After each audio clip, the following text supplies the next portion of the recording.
Mais je crois qu'il y a eu la naissance de l'Occident avec la christianisation, l'Empire, Constantin au IVe siècle, et que la fin s'est faite avec la Révolution française. Et quand on est dans des perspectives un peu plus vastes, je dirais quand on est sur les longues durées auxquelles nous invite Braudel, on conçoit que c'est probablement la fin de l'Occident. Donc il y a eu un moment de montée qui fait que de la naissance hypothétique d'un Jésus hypothétique jusqu'à la conversion d'un Constantin, il y a un moment particulier.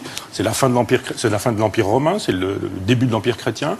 Je pense que la fin de l'Occident et de l'occidentalisation s'est faite à partir de la Révolution française, de la déchristianisation, et que depuis on est sur une espèce de descente. Donc il y a des moments comme ceux. Les musulmans aussi, ils faisaient partie justement de ce grand jeu. Oui, mais les musulmans sont les moins forts du jeu. Les plus forts sont les Américains. Aujourd'hui, les Russes sont tombés. Les Européens, finalement, n'ont pas d'armée, entre guillemets. C'est une petite puissance, c'est une grosse puissance, mais seulement économique. Et en réalité, moi, ce que je refuse d'admettre, c'est qu'aujourd'hui, l'empire musulman est l'empire le plus faible de tous. Il a surtout une puissance orale, une puissance incantatoire, et la force des faibles qui est le terrorisme, mais qui est la force des faibles. En réalité, ils se sont fait battre militairement systématiquement partout. Et ils n'ont aucune capacité de nous envahir.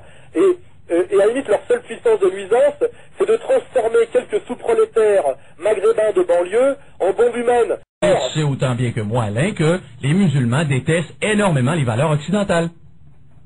Mais les musulmans détestent d'autant plus les valeurs occidentales qu'on essaie de leur imposer les valeurs occidentales. On essaie... Non. Mais bien sûr que si. Mais non.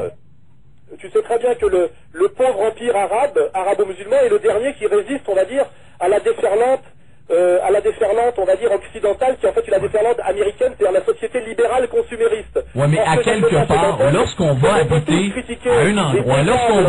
à un endroit, Alain, lorsqu'on va habiter à un endroit, il faut nécessairement aussi adopter d'une certaine façon les valeurs d'où est-ce que tu vas habiter. Ça va de soi. Exemple. Moi, si je vais en Afghanistan, j'irai pas commencer à dire que je suis catholique. Je sais très bien que je vais me faire couper la tête ou on va me foutre en prison. Je pense que ça fonctionne comme ça. Et ça va de soi. Viens pas me dire que, justement, lorsqu'ils vont en Europe et faire éclater, ils vont briser tout, ils vont tout saccager. Viens pas me dire que c'est juste des délinquants. Qui a détruit le catholicisme en France? Ce ne sont pas les musulmans, ce sont les gauchistes, ce sont les trotskistes, hein? Ce sont certaines élites que tu connais très bien. Le catholicisme en France n'a pas eu besoin des musulmans pour être détruit.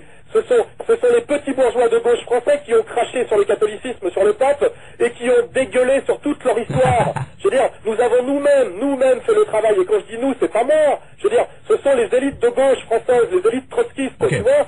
Le travail a été fait bien avant que les musulmans arrivent. Les musulmans ne font que ramasser un cadavre, tu vois ce que je veux dire? Ils ne font que piétiner un cadavre. C'est Charlie Hebdo qui dégueule sur le pape et sur la catholicité. Tu vois ce que je veux dire? Mais juste entre toi, oui, je sais que c'est ça que tu dis, mais juste entre toi puis moi, là, hein, toi, t'es considéré comme un mécréant au niveau de l'islam, ok? T'es considéré comme un mécréant au niveau du Coran. T'es d'accord avec ça, toi? Et aussi... Moi, je veux te dire un truc, c'est que moi, j'ai voulu aller voir le film de Mel Gibson qui s'appelle La Passion du Christ, qui n'est jamais que l'évangile selon saint Matthieu. Il a voulu m'empêcher de voir ce film en France.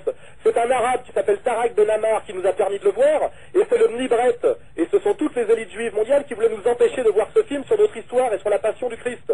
Donc, le problème est là, c'est que je pense que les musulmans n'ont pas plus la haine du Christ que certaines élites dont je ne peux pas trop parler, tellement c'est dangereux d'en parler. Bon, mais je te rappelle que sur le film de Mel Gibson, ce ne sont pas les musulmans qui nous ont voulu nous empêcher de renouer avec notre histoire chrétienne. Ce sont d'autres élites parfaitement identifiées, tu vois. Donc moi je te dis, je suis un catholique, bien plus que Dantec, parce que je ne me suis pas converti, je suis né catholique et baptisé, je suis profondément catholique, tu vois, et profondément chrétien. On a l'impression depuis tout à l'heure, Alain, que on cherche toujours des excuses pour, dans le fond, d'une certaine façon, là, tu sais, modérer l'islamisation, modérer les musulmans. C'est pas ça que je dis. C'est pas ça que tu dis. Ben, explique-toi comme il faut pour qu'on te comprenne.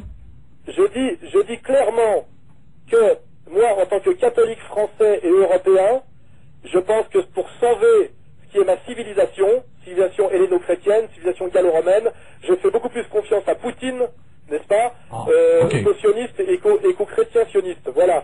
C'est ma conviction et elle est payée par des faits. Je pense que soit Dantec se trompe, soit il veut pas comprendre, soit il est trop loin du terrain.